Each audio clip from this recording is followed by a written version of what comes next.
હું હેમિલમેન ગ્રાન્ડો કંપનીમાંથી આજે અમે અમારી એક્સટ્રીમ પાર્ટીની મુલાકાત કરવા આવ્યા છે જે લગભગ પોઝિશન મશીન અમારું ચલાવે છે લગભગ 6 કે 7 મહિનાથી કન્ટિન્યુઅસ આપણું મશીન એમનું ચાલુ છે રનિંગ છે આજે અમે એમનું એક્સપિરિયન્સ જાણે કે આપણા મશીન માટે એમનું શું કેવું છે આવો મારી જોડે જિગ્નેશભાઈ આપણે ગ્રાન્ડોનું પોઝિશન વાળું મશીન તમને કેવું લાગ્યું ને એમની સર્વિસ તમને કેવી લાગી?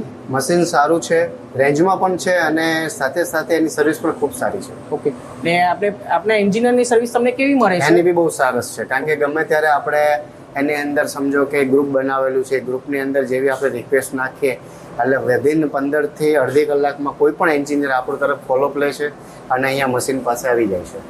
ને આપના મશીનમાં તમે બીજા શું સલાહ આપશો? લેવાય સાહેબ, 100% હું કહીશ કે લેવાય, વાંધો નહીં.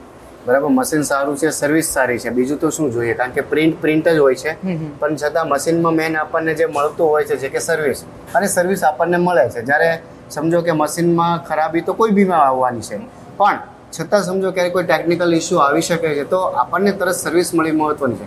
તેથી આ મશીન લેવાય અને હું તો કહું લઈ શકાય.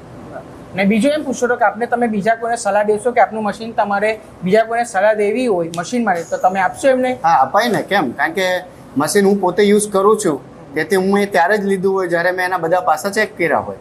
એટલે મશીન તો સારું જ છે, કોઈ પ્રોબ્લેમ નથી અને એના માટે રિકમેન્ડ પણ હું બધાને કરું છું. બરાબર, કોઈને બી લેવું હોય તો લઈ શકાય, એમાં કંઈ ખોટું નથી. બીજું પ્લસ કે આ લોકો પાસે અપડેટ વર્ઝન પણ છે તેથી શોર્ટ ટાઈમમાં એ પણ લોન્ચ થાય છે તો મને એવું લાગે છે કે એમાં માણસે લેવું જોઈએ. ને બીજું આપણા મશીનમાં તમારે શું કહેવું છે કે પોઝિશન આપણું ચાલ્યા પર ઇઝીલી તમારે કામ થાય છે એમાં કરી?